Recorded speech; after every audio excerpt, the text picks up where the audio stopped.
Bonjour à tous et bienvenue dans ce 6h30.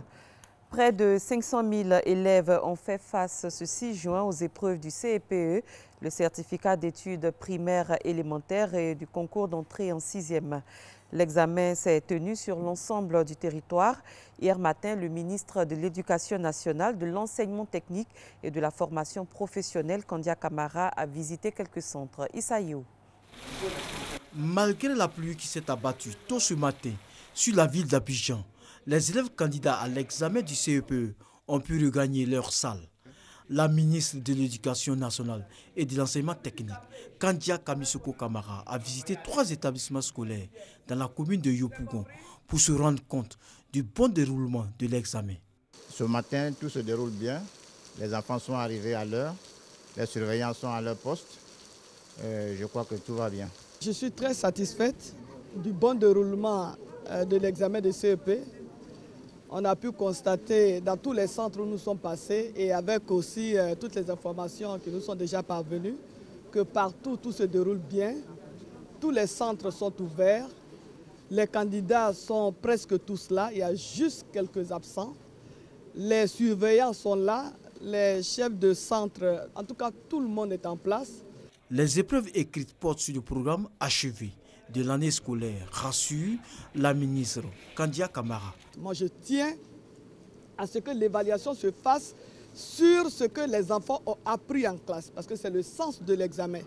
L'examen de CEP, comme l'examen du BPC et celui du baccalauréat, c'est pour justement tester le niveau de connaissance, le niveau de compréhension et surtout vérifier si les enfants ont bien assimilé les leçons qui leur ont été apprises. Les candidats trouvent les épreuves abordables. Facile. Oui, je vais avoir le CP. Ça va, je sais que le travail, c'est pas dur. C'est ce qu'il y a pour mon entrée en 6e. 491 525 candidats composent dans 1953 centres d'examen sur l'ensemble du territoire national. Les résultats sont prévus le 17 juin prochain. Après l'éducation, on s'intéresse à l'enseignement supérieur avec le démarrage des soutenances de BTS pour la session de décembre 2016. Le ministre de l'Enseignement supérieur et de la Recherche scientifique a effectué une visite de terrain. Elle a vérifié le système d'enrôlement des étudiants affectés nouvellement dans les établissements privés. Frédéric Oulaye, Fonquadio. Le brevet de technicien supérieur, un objectif. Michel, étudiant en maintenance de système de production, se rend dans son centre de soutenance pour la validation de son diplôme de BTS. La soutenance est bien déroulée. En tout cas, je me suis défendu. On verra les résultats plus tard. Ils sont plus de 33 000 candidats à prendre part à cette session de soutenance de décembre 2016. Dans cet établissement universitaire privé, dans la commune du Plateau, environ 2000 candidats présentent leur rapport de stage, des évaluations soumises à un jury. Dans l'ensemble, ça se déroule bien. On a eu quelques inquiétudes ce matin à cause de la forte pluie. Mais par la grâce de Dieu, à partir de 8 heures, on a senti une certaine affluence des candidats. Ils sont tous là. Et nous avons pu noter ce matin qu'il n'y a pas d'absence. Et c'est quand même une note de satisfaction pour le passage de ce jour. Candidats et évaluateurs au rendez-vous donc, occasion pour la ministre de l'Enseignement supérieur et de la Recherche scientifique d'effectuer une visite pour apprécier l'organisation.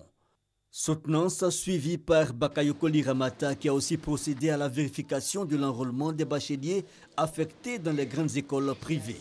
Vraiment, je suis très satisfaite du bon déroulement. Les enseignants même ont témoigné du bon déroulement. Les étudiants étaient disciplinés, étaient à l'heure et il n'y a pas eu d'absent malgré la pluie. Ce qui montre que vraiment cette soutenance était très attendue par les étudiants. Démarrée ce mardi 6 juin, cette session de soutenance du BTS prendra fin le vendredi 9 juin prochain. Le ministre d'État, ministre de l'Intérieur et de la Sécurité, Ahmed Bakayoko, a reçu hier après-midi l'administrateur de l'Organisation internationale de la francophonie. Ce dernier est venu s'imprégner de l'état d'avancement des 8e Jeux de la francophonie et féliciter la Côte d'Ivoire pour le travail accompli pour la réussite de ce rendez-vous qui se tient ici à Abidjan du 21 au 30 juillet prochain. À Boussanougou. La francophonie engagée pour faire des Jeux d'Abidjan des moments d'excellence et de partage. En rendant visite au ministre d'État, ministre de l'Intérieur et de la Sécurité Ahmed Bakayoko, assurant l'intérim du Premier ministre, l'administrateur de l'OIF, l'Organisation internationale de la francophonie, Adama Wane, est venu saluer les efforts investis par la Côte d'Ivoire pour la réussite de ces 8e Jeux et partager l'état d'avancement des préparatifs. Nous sommes venus pour remercier, féliciter en même temps les autorités ivoiriennes pour le travail remarquable qui a été accompli, que Mme Jean a pu juger sur place. Et moi, j'ai pu aussi aujourd'hui, en faisant le tour des installations, voir la qualité des infrastructures, de l'organisation, les investissements qui ont été accomplis et montrer aussi toute la détermination de la Côte d'Ivoire à nous offrir donc des jeux d'exception. Voyons qu'il y a un engagement de la population, un engagement des autorités autour des Jeux. Et pour la francophonie, c'est un signal fort. Et nous sommes venus aussi dire que la francophonie entière est mobilisée pour faire donc des Jeux d'Abidjan un moment de célébration, un moment de solidarité, un moment d'excellence, un moment de partage. Adama Wane s'est dit rassuré de la situation sécuritaire du pays. Tout est non seulement sous contrôle, mais très bien sous contrôle. Toutes les dispositions sont prises et nous devons profiter, continuer donc à préparer, continuer à nous engager pour ce bon moment que nous allons avoir à partager. L'administrateur de l'OIF effectuera à partir de ce mercredi une visite des différents sites des 8e Jeux de la francophonie avec le ministre auprès du président de la République chargé des 8e Jeux, Robert Begri-Mambi. Parlons environnement. Une journée sans pollution a été initiée à la faveur de la Journée mondiale de l'environnement célébrée le 5 juin. Des personnes ont parcouru plusieurs kilomètres à vélo pour lutter contre les gaz à effet de serre. Patricia Omouetia. Depuis son lancement en 1974, la Journée mondiale de l'environnement est devenue une plateforme mondiale de sensibilisation. Ici en Côte d'Ivoire, une journée sans pollution a été initiée. Le but est de parcourir plusieurs kilomètres à vélo. Un parcours avec des personnalités et des passionnés de vélo pour symboliser plus de 2 heures sans voiture. Dans le projet, il y a l'assainissement, il y a la salubrité et il y a l'hygiène de vie, la santé, à côté des énergies renouvelables. Mais je pense qu'en séquestrant les gaz à effet de serre, ça va nous permettre de pouvoir polluer moins.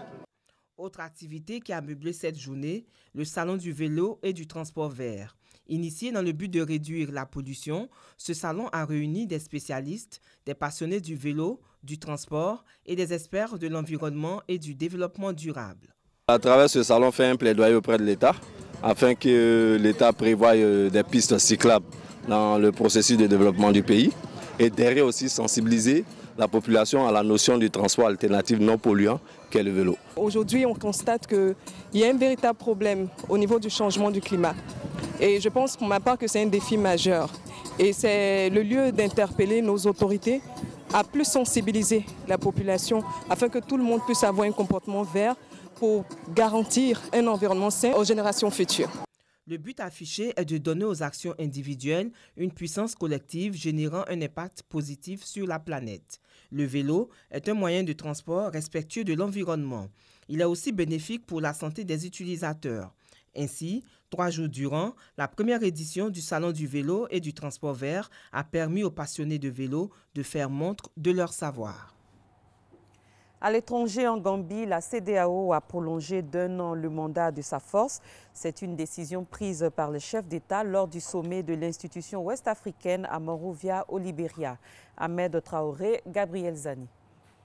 La mise égale la force militaire de la CEDEAO quitte la Guinée-Bissau pour une mission de 12 mois en Gambie. La décision a été prise par les chefs d'État ouest-africains lors du sommet de Monrovia, au Libéria. Selon le communiqué du sommet, la formation et la reconstruction de l'armée gambienne est nécessaire car la Gambie est sortie fragilisée de la crise de post-électorale survenue dans le pays. Le Nigeria fait partie des troupes de la CEDEAO et a débuté ses opérations en Guinée-Bissau en 2012. Le contingent nigérian a été une composante essentielle de tous les succès que l'ECOMIB et la CEDEAO ont enregistrés en Guinée-Bissau. La MISEGA, formée principalement de militaires sénégalais, cède la place à un contingent nigérian de 130 officiers et sous-officiers.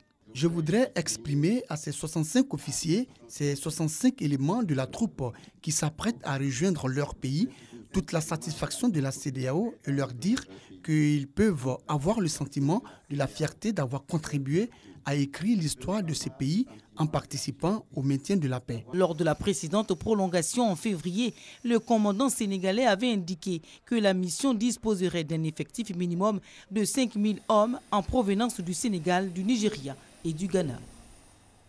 À présent, le reste de l'actualité dans le monde en bref. Soutenus par les États-Unis, des combattants arabes et kurdes sont entrés hier au matin dans la ville de Raqqa en Syrie, bastion de l'organisation État islamique que la coalition tente de reprendre depuis des mois. En France, un policier a été attaqué hier sur le parvis de la cathédrale Notre-Dame à Paris par un homme armé d'un marteau, blessé dans la foulée par un tir de riposte. Une enquête a été ouverte par le parquet antiterroriste. Un sommet pour la paix s'est tenu ce mardi 6 juin à Kaboul, en Afghanistan, en présence des représentants d'une vingtaine de pays. La rencontre a été placée sous très haute sécurité face au risque d'attentat. C'est la fin de ce 6h30. Merci de l'avoir suivi. Très bon début de journée à tous et à toutes.